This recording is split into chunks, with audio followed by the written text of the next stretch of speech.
Kabanata 8, Avoiding. Nakayuko ako habang nakikinig sa mga bumabati.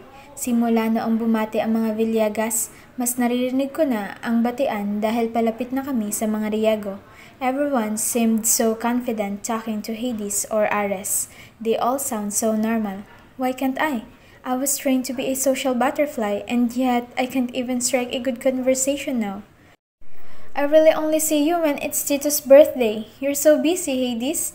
Ang anak ng isa sa mga pinakamayamang pamilya ng bansa ang kausap nito ngayon, pagkatapos ng mga Villegas. How natural and confident the other girls were. Isa pa, even Celine Villegas was never shy around Hades based on their interaction. Everyone isn't shy or if they were, it doesn't show. Dati maayos akong makitungo, pero ngayon hindi ko na kayang maging natural. Hi, nice party. Hope to dance with you later. Or is it the age? Maybe not. Ang nagsasalita ngayon ay matanda lang sa akin ng 2 taon, pero kaya niyang maging confident around Hades. Why can't I? Good evening, Fidel. Isang banayad na boses ng babae ang narinig ko habang nakalapit na kami pagkatapos ng iilan pang pamilya. Good evening, Madam. Happy birthday, Mr. President. Si Daddy sabay tingin sa President na nakatayo sa harap ng nakaupong si Hera Riego. The woman in front is the mother of Hades and Ares Riego. She looks so young and beautiful as she smiles and sits calmly in front of her family. Something about her air is telling me that she's not just beautiful, she's also fierce and strong. Lumipat ang tingin ni Hera Riego sa akin at ngumiti. It's easier to look at her than her son on the left. I'm with my wife, Florencia Valerio. This is my son, Atticus Valerio, and daughter, Felicia Valerio. Good to see you again, Feli. Ang president sabay mababang tawa. Yes, I look for you always in gatherings, but you seem to be absent always, Iha. Then the president's wife. I'm sorry po, I've been quite busy with school. Sabay yuko ko. Hera Riego smiled at me and then her eyes went to Atticus for a cute greeting with my brother. Without looking at Hades, I sensed his eyes fixated on me. Nakatingin din naman sa akin si Ares pero ayos lang sa akin kahit pa magtitigan kami. I never paid attention with the Riego brothers all this time and this is what I get for being unattentive. Hindi ko pwedeng sisihin ang sarili ko. Kahit pa siguro naging attentive ako at namukaan ko si Hades, hindi ko maiisip na Riego siya dahil construction worker siya. I couldn't imagine Hera Riego not wanting a single mosquito bite on her children. Pagpasensyahan niyo na si Felicia sa mga hindi pagdalo. My daughter is taking her education seriously. Si Daddy na kung wala rito ay hindi ako papanigan at aakusahan pang nagbo-boyfriend lang. Pero dahil sa harap ng mga Riego, we have to look so good. Senior high? Nakangiti pang angat ng tingin ni Hera Riego sa akin. I nodded. Yes po. What do you plan to take for college? Si Daddy na nararamdamang wala akong pangarap sa buhay. Tama si roon, pero noon yun. Ngayon, mayroon na. Sasapaw na sana si Dad para hindi ako mapahiya pero naunahan ko. Civil engineering po. Nakitaan ko ng pagkamangha ang mga mata ni Hera Riego. The president smiled wickedly then. My Feli is planning so seriously for her future. Proud na sapaw ni Mami, kahit na halatang nagulantang din sa sagot ko. You have a brilliant daughter, Fidel. The president. I hope you join us in some gatherings my wife is planning almost weekly, Iha. I want to hear about your plans in college. And here I thought, Florence, that you want your daughter to marry early. Huh? Si Mami na nagulantang ulit sa tanong ni Hera Riego. I'm not surprised though. I've known my stepmother for so long and I know what's important to her. You said so? After senior high, she can marry anyone rich? You said so 4 golf matches ago. You'd consider a pragmatic marriage for her. Tumawa si Daddy. Siguro ang ibig sabihin ni Florencia ay pwedeng namang mag-asawa si Felicia ng maaga. We won't mind if that's what my daughter wants. Daddy's terrible way to save face. Actually, Hera, if you have a daughter, you'll understand. Mommy sounds so insensitive. You'll worry if she'll marry someone worth it. You'll always worry for her future and the man she will be with. Ganyan kasi ang nararamdaman ko para sa anak ko. Uminit ang pisngi ko. My goodness, can't they just stop talking about that? Lumipat ang tingin ni Hera Riego kay Daddy. Natawa naman ang President. So, that means you'll agree to let Felicia marry for convenience, Fidel? May panunuya sa boses ng President. We aren't really talking about it, but now, I don't mind. Kung gusto ng anak ko at kung ayos lang sa kanya. Medyo kabadong sagot ni Daddy na tinawanan niya pa para hindi mahalata. Ngumiti si Hera Riego at sa akin naman ngayon ang mga mata. And you agree, Iha? I want to study first po. You should. Even my sons are not going to have pragmatic marriages, no matter how tempting it is from other good families. My sons are not having it. They marry who they are comfortable with. Plastic na tumawa si Mami.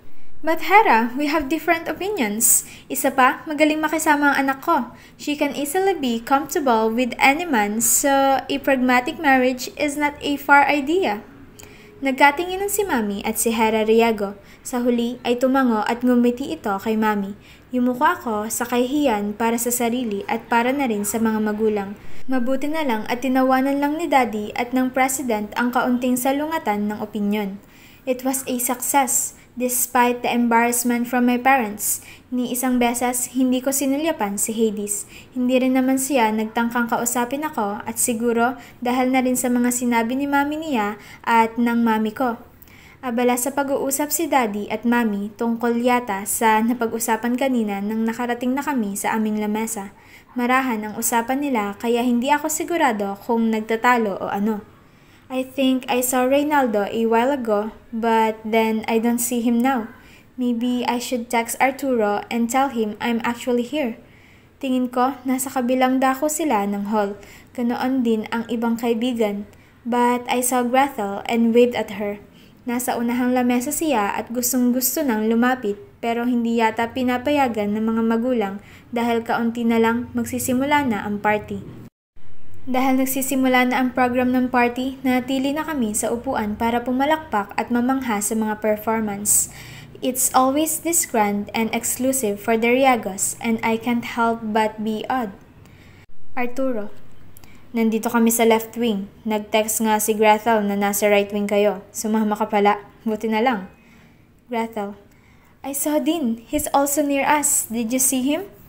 KD. Anong suot mo? I'm wearing a red royo. You? Stop texting, Felicia! Mami hissed beside me. Nagbuntong hininga ako at muling nag-angat ng tingin sa harap kung saan may formal na kaganapan.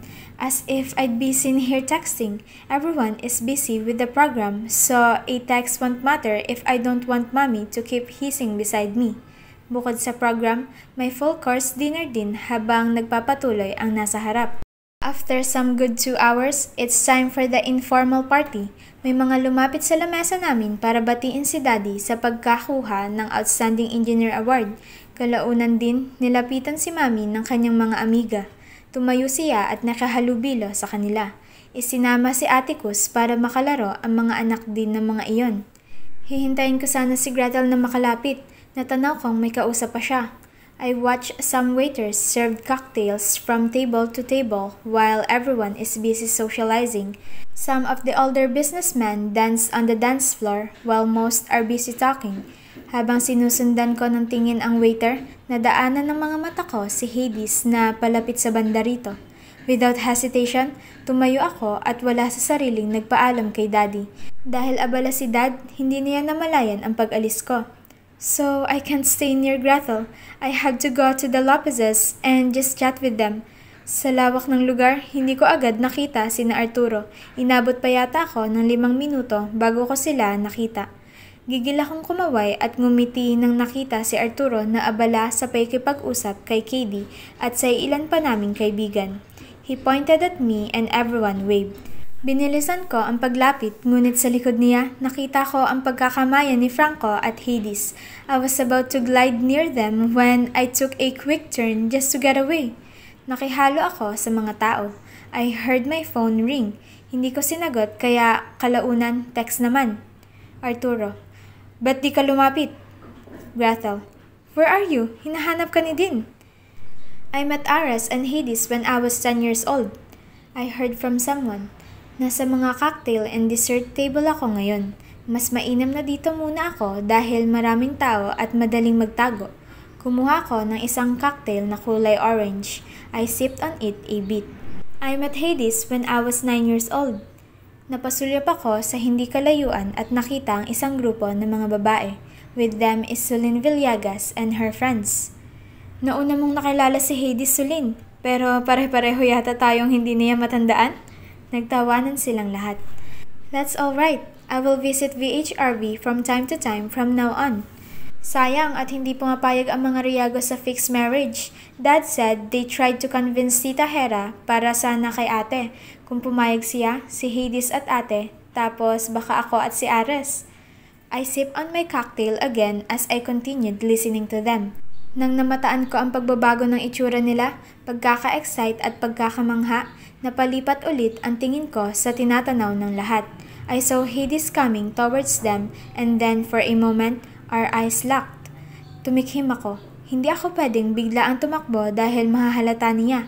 Kunwari, napatingin ako sa mga cocktails na nasa harap. Kunwari, namangha ako sa nakita kaya nilapitan ko. I made a big O out of my lips and widened my eyes to complete my theatrics. Mabilis akong nawala sa paningin niya para lapitan ng isang cocktail drink. Binaba ko ang kaninang iniinom at pinalitan ng bagong drink para lang mapanindigan ang ginawa ko bago humalo sa maraming tao at muling bumilis ang lakad. To make sure that I really got away from him, nilingon ko ang pinanggalingan. Nakita kong kausap niya na ngayon ang grupo ng mga babaeng narinig ko kanina. I sighed my relief. Binagalan ko ang paglalakad ko at hinayaang matagalan sa pagsusuot sa maraming tao. Ibinalik ko ang tingin sa pinanggalingan pero medyo malayo na ang inabot ko kaya hindi ko na makita kung kausap niya pa ba sila. I continued sipping on my cocktail. May ilang bumati sa akin at tinangkang makipag-usap. Ngumiti ako at binati sila pabalik. Pero naisipang dumiretso sa mga Lopez para makasama na sila. Felicia, I heard a call from someone I know. Tinawanan ko lang ang paglapit ni Joffrey Leviste. Girls around him are noticeably talking about him. Ngayon, mapapasali pa ako sa usapan kung kakausapin niya ako. Your admirer is looking for you. Kung sinuswerte nga naman, ako pa ang makakita sa'yo sa dami ng tao rito. Umirap ako dahil kilala ko kung sino ang tinutukoy niya. Ah, my bad. I mean, Din Larrazabal. Marami ka nga palang admirers. Even my brother is looking for you. Joffrey? I rolled my eyes again. Pati ang Lopez brothers, hindi ka nahanap pero ako, nahanap ka? Nasaan sina Arturo, Geoff? Papunta ako sa kanila. Halos masamid ako sa sinasabi nang nakita ang paglapit ni Hades sa amin. His body zoomed so fast that I didn't have time to make a run for it. Nilingon nito si Joffrey. Kung hindi ako nagkakamali, nasa 1 o 2 taon lang ang tanda ni Hades kay Joffrey Leviste. Nice to see you, Hades. Joffrey greeted, completely ignoring my question now. Good evening, Joffrey. Nice to see you too. Sagot niya sabay baling sa akin. Joffrey's face immediately got it. He smirked and looked at me and then Hades. At hindi ko siya masisisi dahil ang pirmi at madilim na titig ni Hades sa akin ay mahahalata ng kahit na pinakamanhid na tao. Looks like something is going on here. Nasaan ang mga Lopez, Geoff? Agap ko. Just go straight behind me. Nasa lamesa pa rin nila nang nakita ko kanina. Hindi na ako sigurado ngayon kung nandun pa ba sila. Natili ang ngisi niya. He bowed lightly after his statements. I'd like to chat with you, Felicia, since I'm bored, but I think I need to go. He said meaningfully and then glanced at Hades. Ayos lang, aalis na rin ako eh. And where are you going? Bago pa ako makaalis, ay tinanong niya na ako nito. Joffrey politely removed himself from us and were left all alone. I could make a run for it now but I have to remember that Hades is a Riago. Engineer Hades Visarius Riago. Ano man ang gawin kong kabasusan, hindi ko kayang gawin iyon sa kanya. Kina Arturo sana, sa friend ko. I couldn't even make an eye contact. Hinarap niya ako. I still tried to evade his body. I'm starting to feel like a blind person again. Are you avoiding me? Bakit naman? Kabado akong tumawa. Hindi siya nagsalita. Even without looking at his face, I can sense the intense impatience and irritation. Tumikhim ako at pinilit ang sariling umayos para lang hindi niya mahalata. Nice party. Happy birthday kay Mr. President. Nawalan ako ng mga salita. Para akong nangangapa sa dilim habang iniisip ang susunod na sasabihin. How ironic that Joffrey wanted to talk to me since he's bored and he knows that I can make conversation interesting. Meanwhile, I'm here struggling for words. Oh, there's Dean, sabi ko. To save myself, kahit hindi naman nakatingin si Dean nang makita kong naglalakad at may hinahanap, ako na talaga ang nagtawag sa kanya. Dean! Sabay kaway ko. Pagkalingon niya ay nilapitan niya kaagad ako. Hindi na ako naghintay pa ng approval ni Hades. Hindi na rin ako nagpaalam at diretsyong lumapit na kay Dean. Iniwan si Hades doon. I've been looking for you. Kung hindi mo ako tinawag ay hindi kita makikita. Yeah, I said lazily as we walked towards a crowd. Wala naman talaga akong interes na tawagin si Dean. I only want to save myself. I know that's mean pero pinapangunahan na talaga ako ng damdamin ko. Where are we going? Gusto kang makita ni Daddy, Felicia. Kaya kita hinahanap. Oh, wow! Dean, I'm sorry. I want to go to the Lopez's, kaya doon ang tungo ko. I'm sure Tito is talking to some of his friends now and he's busy. Hindi, Felicia. Gusto ka talaga niyang makausap. Sabay nga kaming lumapit sa lamesa ng pamilya niyo kanina, kaya sila ng daddy mo ang nag-uusap ngayon. Nakasunod siya sa akin at patuloy pa rin ang paglalakad ko at paglinga ko sa paligid para sa mga Lopez. Great! You look so beautiful in your dress, Feli. It looks so good on you, but if I were to choose, I won't let you wear that color. It is as nude as your skin. Natigil ako sa paglalakad at hinarap si Dean. Hindi ko maalala pero nasabihan na rin ako ni Arturo ng tungkol sa damit ko.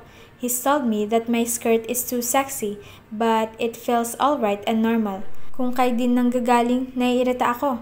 Sasagutin ko sana siya ng hindi magandang mga salita kung hindi lang may tumawag sa akin. Felicia! There you are!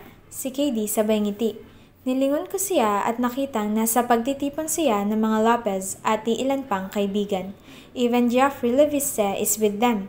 Katie's smile faded when she saw Dean with me and Gretel smiled meaningfully. Kayo pala ang magkasama, ha? Si Gretel. Umiling ako at nagpatuloy sa paglalakad patungo sa kanya. Arturo's face darkened. Mabilis at sabay na lumapit si Arturo at Renato sa akin, making both my sides occupied so that Dean will stand beside someone else. Hi! Sabi ko, sabay pasada ng tingin sa halo-halong mga kaibigan ko at mga pamilyar na mukhang hindi ko pa nakikilala. Franco is with the crowd but is talking to Gaudencio Sevilla, one of the country's richest bachelor too. Nang narinig ako ni Franco, lumingon siya sa banda namin. I smiled. Meanwhile, Gaudencio became busy because someone from behind him came. My eyes widened when I saw who it was.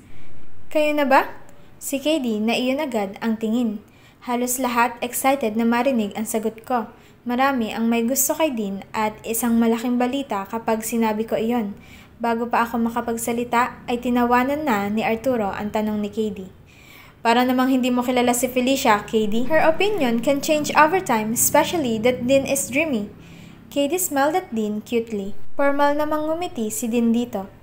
Oo nga Felicia, ang tagal na ring maniligaw ni Dean ah. Tanong ng isa pang kaibigan. Naikinig si Franco sa usapan at kung kanina'y nag-uusap pa ang dalawang katabi, nakita kong naikinig na rin sila ngayon. Why is my love life such a news this time? Hindi na nga ako magrereklamo. Ayos na rin na nasa crowd kami at kahit nariyan si Hades, hindi siya makakalapit sa akin. Iyon ang akala ko. Because it was smooth at first and I can always change the subject into something else. Then it's just a friend. Anyway, natikman niyo ba ang cocktails? I like tequila sunrise but for some reason, their Long Island mix is better. You're right. Si Gretel na may hawak din palang cocktail drink. But you're within this whole time, Felicia? Singit ni Katie, binalik ulit sa usapan kahit na pinaghirapan kong i-divert. Dean chuckled mysteriously. Nilingon siya ni Reynaldo at medyo mayabang lang itong tumango sa kanya. She called me while I was looking for her. Hindi ko sana siya makita kaso tinawag niya ako. Dagdag niya sa mayabang na tono. Humagalpak si Arturo. Oh, lay off it. I know who she wants and it's not you or anyone in school. Lalong hindi sa kahit saang ibang universidad, Dean. Of course, because I am now a graduate. Si Reynaldo sabay ngisi. Gusto ko pang matawa noong una at makisabay, kaya lang sa sunod na mga sinabi ni Arturo, gusto ko na lang kainin ng lupa. I think I was right in thinking that every time Hades is around, my embarrassing moments pile up. Not you too, of course. Ang gusto ni Felicia ay isang construction worker lang sa pinagtatrabahuhan ni Tito, kaya wala sa ating lahat. Arturo laughed hysterically. My face heated and I stiffened when I realized what he's talking about. Tumawa rin si KD. Wow! Hindi mo pa rin pala nakakalimutan ang construction worker na iyon, Felicia? Wala palang pag-asa si Dean kahit sobrang gwapo at sobrang yaman dahil ang bet mo ay madungis at mahirap na construction worker. Si KD. Yes, wow. If I die of heart attack now, I would pretty much be thankful for it. If an alien abducts me this time, I would even lose my mind laughing inside a spaceship out of happiness. Nasulyapan ko si Hades at nakita ko ang ngiti sa kanyang labi. Construction worker? Kumunot ang noo ni Geoffrey Leviste. Mukhang may naaalala. Sa VHRB ba? Kung saan nagtatrabaho si Engineer Valerio, Felicia? Sa bagong building nila na pinakamataas o doon sa isa? I narrowed my eyes while looking at somewhere far. Napalingon si Gretel sa kung saan ako nakatingin. Pinagharian na ako ng instinct ko at inabandon ako na ang lahat ng logic sa aking utak. Alam kong alam naman ni Hades ang pagkakagusto ko sa kanya at simula pa lang inamin ko na iyon pero hindi ko kayang ulitin pa iyon lalo na ngayon. I think my mommy is calling me. Sabi ko nang hindi na tinitingnan ang mga kausap ko. Excuse me, iyon na siguro ang pinakamabilis kong pag-alis sa pagtitipon. Tinawag pa ako ni Arturo pero sinadya kong humalo sa maraming tao. I ducked and then struggled to walk before finally gliding towards the exit. Wala na akong kawala at hindi gaya sa pagtakas ko noon sa opisina ni Daddy, pwedeng-pwede kong sabihin na nasa mga Lopez ako kaya hindi ako nakabalik sa lamesa. I will tell Matias to cover for me. May pakiramdam kasi akong kahit sobrang dami ng tao sa pagtitipon, magkikita kami ni Hades. Ayos lang siguro kanina pero pagkatapos ng mga sinabi ni Arturo, hindi ko na yata kayang pakisamahan pa siya kahit kaunti. Miss Valerio, naabutan kong inaantok si Matias sa parking lot at nagulat sa biglaang pagdating ko. Tumayo siya at agad na umalerto dahil sa pagdating ko. Dito na muna ako. Sabi ko at itinuro ang likod ng aking sasakyan. Tapos na po ba? Sina Engineer Valerio po. Tatawagin ko na ba ang limousine nila? Hindi pa tapos at huwag mo munang tawagin, Matias. Magpapahinga lang ako. Sabi ko at itinuro ulit ang likod ng sasakyan.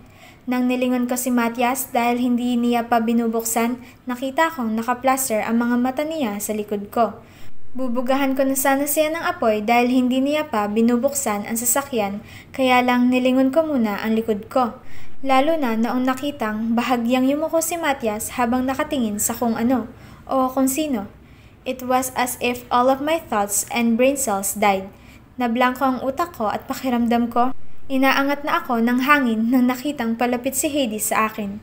Matias! I said panicking. Sorry ma'am. He panicked too.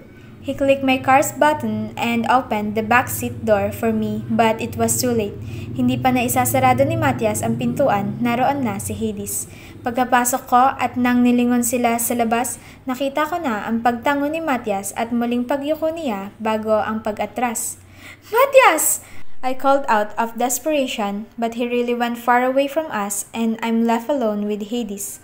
Pwede akong umusog para layuan siya pero ang kaisipang baka pumasok siya at magtabi kami ay mas lalong nagpapawala sa wisyo ko. Natili ako sa pinakalikod ng upuan sa backseat at sa huli wala na ring choice kundi ang lingunin siya roon. You're avoiding me. I'm not! Natili siyang nakatayo sa harap ng pintuan ng backseat. Kabado ako at hindi na makapag-isip ng mabuti. That wasn't a question. Mariin niyang sinabi.